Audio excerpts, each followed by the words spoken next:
Help me reach 4,000 subscribers. Show your support by liking the video and dropping your thoughts in the comments. I read every single one. Thank you. I never imagined that one evening could permanently alter the way I saw someone. My name is Ethan Harper, 32, and I've always lived by a simple code. Work hard, treat people right, and avoid making life more complicated than it needs to be. But during Amelia Brooks' annual office party, I learned just how easily respect and assumptions can crumble. Amelia. She's bright, cheerful, and effortlessly captivating. Everyone at her job adores her. She's the type who walks into a room and naturally becomes the center of attention without even trying. I've known her for 4 years now, dating on and off, and I honestly believe there was something genuine between us. But what I saw that night made me question whether I'd ever truly known her at all. The party was alive. Fairy lights glowing across the terrace, glasses clinking, and soft jazz floating through the air. I walked in hoping to find her before she disappeared into the crowd. But she was already surrounded, laughing and leaning towards some tall guy in a suit I'd never seen before. I approached with an easy smile, assuming she'd just gotten swept up in the moment. "Ethan," she called out, sounding upbeat. I tried to match her tone, but she didn't turn fully toward me. Instead, she flicked her hand in a vague gesture, signaling for me to stand over there. Over there was barely 10 feet away, close enough to watch, far enough to feel completely unseen. I paused. My thoughts scrambled. Was she teasing me? Playing around? But no, the way she laughed at everything he said, the slight way she tilted toward him, the sparkle in her eyes that clearly wasn't for me, it hit harder than I expected. I remembered all the late nights sending her jokes, planning small surprises, the time I drove 2 hours just to bring her a book she'd mentioned once. And now, in front of her coworkers, her friends, even total strangers, she acted like I didn't exist. I moved closer, trying again. "Hey Amelia, mind if I join?" Her smile was polite but hollow. She shook her head. No apology. No quick glance that said, "I'm sorry." Nothing. Instead, she leaned in to hear him whisper something, and she laughed, really laughed. A sound that used to be mine. My chest tightened, frustration rising fast. For a split second, I felt the urge to cause a scene. I wanted to call her out, to put her on the spot the way she'd just done to me. But then something inside me shifted, something soft, steady, and unexpectedly strong. I heard my mom's voice from years ago echo in my head. Sometimes the smartest response to disrespect is refusing to give it any reaction at all. So I did the last thing anyone there thought I would. I turned around slowly and made my way back through the crowd with measured, even steps. People stared, murmured. They probably assumed I was sulking or wounded. Maybe part of me was. But I kept my chin up, shoulders back, walking with a quiet kind of certainty. No yelling, no scene, just leaving. Outside, the cool night air washed over me like someone had hit a reset switch. I drew in a long breath, letting the cold fill my lungs, letting the truth settle. She hadn't really seen me that night. Maybe she never had. I pulled out my phone and called my friend Lucas Trent, the guy who's lived through more breakups than he'll ever openly admit, yet somehow always gives the best advice. "Man, I just walked out of Amelia's party," I muttered, leaning against my car. "I can't tell if I feel empty or relieved." Lucas gave a short, knowing laugh. "Ethan, you did exactly what you were supposed to. Put yourself first. Everything else is just noise." And he was right. The more I replayed it, the more it clicked. I didn't leave because I was furious. I left because staying meant shrinking into someone I didn't recognize. Someone willing to swallow disrespect in the name of love. And love shouldn't feel like that. Not this soon. Not ever. On the drive home, memories looped in my mind. How she held my hand that first summer, the dumb nicknames we made up, the late-night pizza runs. All those good moments now felt like tiny illusions, flashes of something that had already slipped away. By the time I pulled into my apartment lot, I wasn't upset or happy, just clear. I knew I had a choice. I could keep living in the shadow of someone who refused to see me, or I could take back my space, my dignity.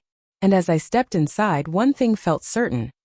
The next time Amelia looked in my direction, I wouldn't be the one fading into the background. The next morning, sleep barely touched me. My mind kept replaying her laugh, the way she leaned into someone else, the offhand disregard that made me feel like I wasn't even there. I wanted explanations, sure, but not from her. If I was being honest, I didn't need them.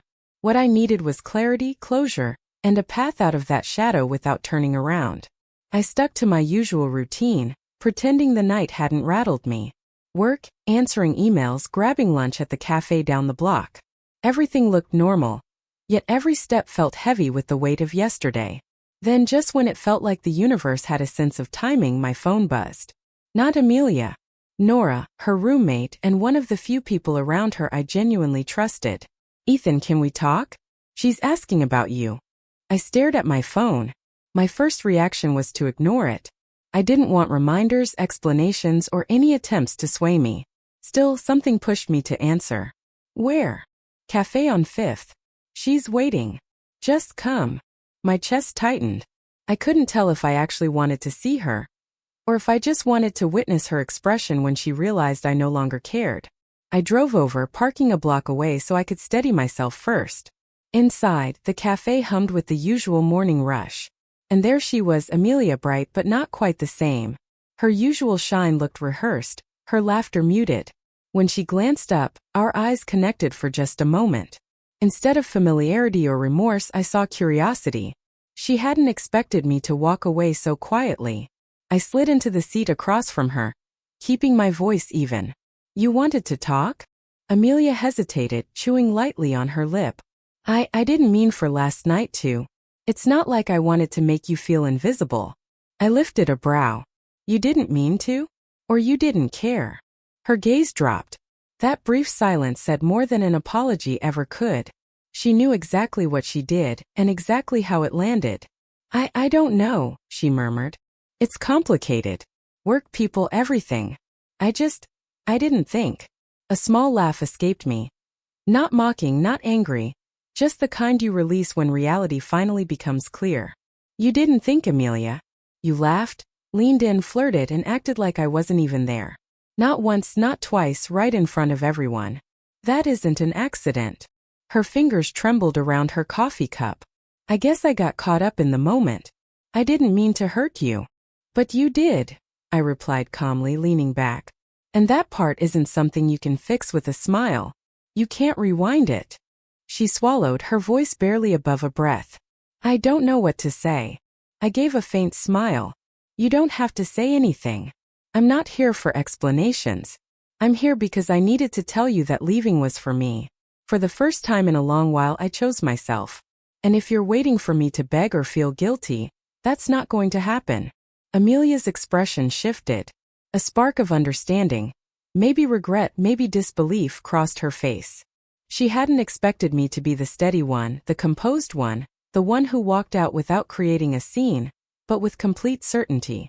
"You're different now," she whispered. "I'm the same person I've always been," I said softly. "I just finally recognize what I'm worth.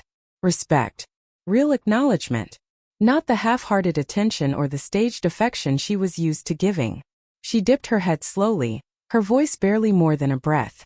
"I should have seen it sooner." "And now you do," I replied. "But it doesn't change anything for us, Amelia.